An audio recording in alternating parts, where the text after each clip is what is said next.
Welcome to EasyEuge, the channel to help you to learn maths super easy, super fast. And in this video, I'm going to show you how to simplify fractions to make them easier to work with. And also how to pronounce fractions and the different types of fractions that you can get. So there's lots to learn in this video. So if you're ready, let's get started.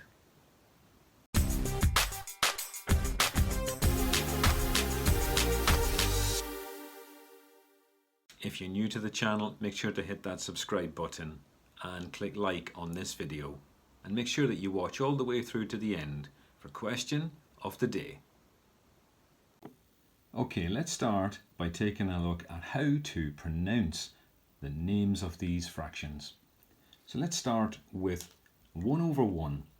So this is known as a whole fraction.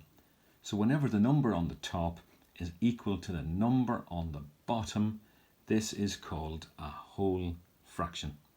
Okay, so then we'll move on to 1 over 2 is a half, 1 over 3 is a third, 1 over 4 is a quarter, 1 over 5 is a fifth. Over here now, 1 over 6 is a sixth, 1 over 7 is a seventh, 1 over 8 is an eighth. You can see we've said an rather than a eighth, an eighth. And 1 over 9 is a ninth, and 1 over 10 is a tenth. So 1 over 11 is an 11th, 1 over 12 is a 12th, 1 over 15 is a 15th, 1 over 20 would be called a 20th, and 1 over 50 would be called a 50th. So hopefully you can see how these are being pronounced so far. Now this fraction here all of a sudden changes because there's a different number on the top that's not a 1, it's a 2. So it's 2 over 3. So we saw earlier 1 over 3 was 1/3, and this is simply 2/3. There you go, 2/3. And if you keep that idea in mind, this then, 3 over 4, becomes 3/4. There it is. And then 4 over 5, and don't be afraid of it, it's 4/5. Okay. Now we move on to 2 1/2. And this is a very different looking fraction because we have a whole number 2 and we have a fraction of a half. So this is very simply 2 1/2. Just say what you see. And then 3 1/4. Again, just say what you see. Now let's take a look at the different types of fractions that you'll find. So the very first type are called proper fractions. So fractions that are less than 1 are called proper fractions. So that simply means that the number on the top, if the number on the top is smaller than the number on the bottom, it's less than 1. Okay, so let's take an example with a half. Okay, you can see the number on the top is smaller than the number on the bottom. So if we had a cake and we divided it into 2 parts, and you had one of those 2 parts, you would have half of the cake. So you've got less than 1 cake for sure because you just have a half. So if we work our way all the way down to the end, we've got a third, a quarter, 1/5, 2/3, 3/4, and 4/5. So again, these are all less than 1. Let's do that example again. If you had a cake and you cut it into 5 slices, and you had 4 of those 5 slices, you would still have less than a full cake. Okay. Sometimes then we have fractions that are equal to 1, and these are called whole fractions. For example, 1 over 1, 2 over 2, 5 over 5, 10 over 10, 100 over 100. So when the number on the top is equal to the number on the bottom, they are called whole fractions. And finally then, what happens when the number on the top is bigger than the number on the bottom? So here we have some examples. 3 over 2, 3 halves, 5 quarters, 7 thirds, and 12 fifths. Okay, when the number on the top is bigger than the number on the bottom, these are called improper fractions. And we're going to learn more about these in greater detail on future videos. But for now, remember that we have proper fractions. These are less than 1. Whole fractions. These are exactly equal to 1. And finally, improper fractions. These are fractions that are greater than 1.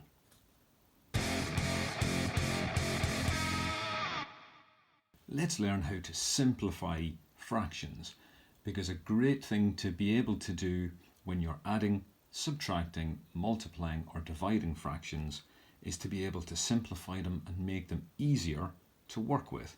So let's just step through how to simplify a fraction by looking at it in some detail. So here we have a fraction 2 quarters. Now we learned how to pronounce that earlier in the video.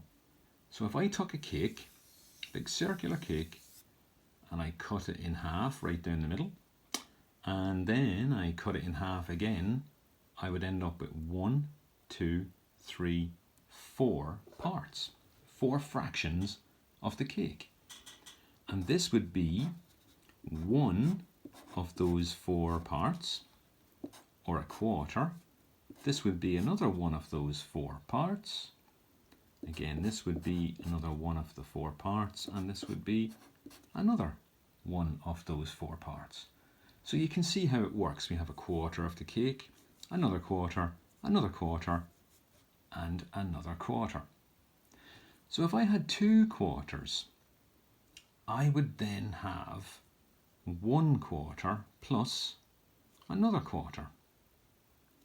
So you can see I simply have all of this. Here I have this quarter and I have all of this. So you can see if I have 1 quarter and 1 quarter, it is half of the cake. So we know that 2 quarters is a half of the cake. But how do you work that out mathematically? Let me show you how to work it out. Let's write down 2 over 4. That's your fraction. How to simplify this? Okay, the trick here is we can do whatever we want with the top number as long as we do the same with the bottom number. So I've noticed that the number 2 is common to the top number and the bottom number. So I'm going to divide the top by 2 and then divide the bottom by 2. So let's do that. Let's rewrite the fraction as 2 divided by 2, all divided by the bottom number 4 divided by 2. And that equals 2 divided by 2 is 1. And let's draw our line again. 4 divided by 2 is 2. So you can see that 2 quarters equals a half. And these 2 fractions are exactly the same.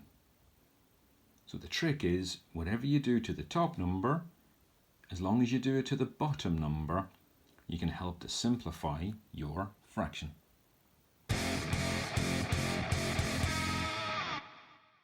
Now that we know the trick behind simplifying fractions, let's work through these. Let's start with 3 over 9, 3/9. Remember, the trick is, whatever you do to the top number, you need to do to the bottom number. So let's take a look at 3 over 9. And in your minds, can you think of what number is common to the top and the bottom? And it's the number 3, because 1 3 is 3 and 3 3s are 9. So if I divide the top number by 3, 3 over 3, and then divide the bottom number by 3, let's see what we get. 3 over 3 is 1, and 9 over 3 is 3. So 3/9 can be simplified to 1/3, and that's a lot easier to work with as we start to do addition, subtraction, multiplication and division. So let's do this the short way now, so you know what we're doing. 8 over 10. What is common to 8 and 10? Let's try the number. Can you think of it? The number 2. So we'll skip writing it down and we'll just go straight into it. What is 8 divided by 2? The answer is 4. And we'll take the number on the bottom. What is 10 divided by 2? And the answer is 5. So in this example, we simply divided the top and the bottom number by 2. Over here we have 2 8s. So what can that simplify as? What's common to the top number that's also common to the bottom number? And let's try the number 2. And this will be equal to 2 divided by 2 is 1. We'll draw our fraction line, our divide line. 8 divided by 2 is 4. So 2 8s can be simplified as 1/4, and they are exactly the same. Finally, let's look at 15 over 20. Now all of a sudden these numbers are getting very big, but we need to try and look for an opportunity to simplify. So what number is common to the top that's also common to the bottom? Have a little think. Let's try the number 5. So what is 15 divided by 5? Now let's write that down this time. 15 on the top divided by 5, all divided by the bottom number, 20 divided by 5. So what is 15 divided by 5? And the answer is 3. And what is 20 divided by 5? And the answer is 4. Gosh, 15/20 can be simplified as 3/4. And that's a lot easier to work with.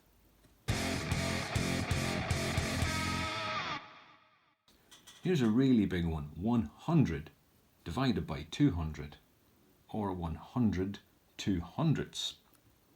So let's simplify that down. What can we do to the top number that we can do with the bottom number? And the answer is, I can hear you saying it, divide by 100. 100 divided by 100 is 1. And 200 divided by 100 is 2. So 100 over 200 is exactly the same as a half. Okay, let's move on to this one here, which is 15/5. 15 over 5. Now all of a sudden you'll notice the number on the top is bigger than the number on the bottom. Now remember, that's called an improper fraction. So what can we do to the top number and the bottom number? I can see a number 5 in there. Let's give that a try. 15 divided by 5 is 3. On the top and on the bottom number, 5 divided by 5 is 1. Now 3 over 1 is exactly the same as just the whole number 3. Okay, whenever you see a number that is divided by 1, the answer is the number on the top. So that is simply 3. And we move on to 25 over 75. Now this has got really big all of a sudden. What's unique about this fraction? It's 25 over 75. I'd like to try something with that 25. So what if we divide 25 by 25? Well, we get 1, don't we? Because 25 divided by itself, 25, it goes in 1 time. What about 75? Well, let's let's check that out. 25 plus 25 is 50. 50 plus 25 is 75. So 75 divided by 25 goes in 3 times. So this horrible looking fraction, 25 over 75, is actually a nice simple 1/3. And here's the last example for you for this video, 15 over 10. Now remember, we had a very similar one here, 15 over 5. What can we do to the top that we can also do to the bottom? And I can see a number 5 in there. So let's write it down the long way. 15 divided by 5 on the top, all divided by 10 on the bottom, divided by 5. And that equals 15 divided by 5 is 3. 10 divided by 5 is 2. Oh, look at this for an answer. This is 3 over 2. 3 halves. And this is an improper fraction because the number on the top is bigger than the number on the bottom. We're going to leave it at that for now for this video, and in future videos I'm going to show you how to turn improper fractions into mixed numbers, and we'll do that in a later video.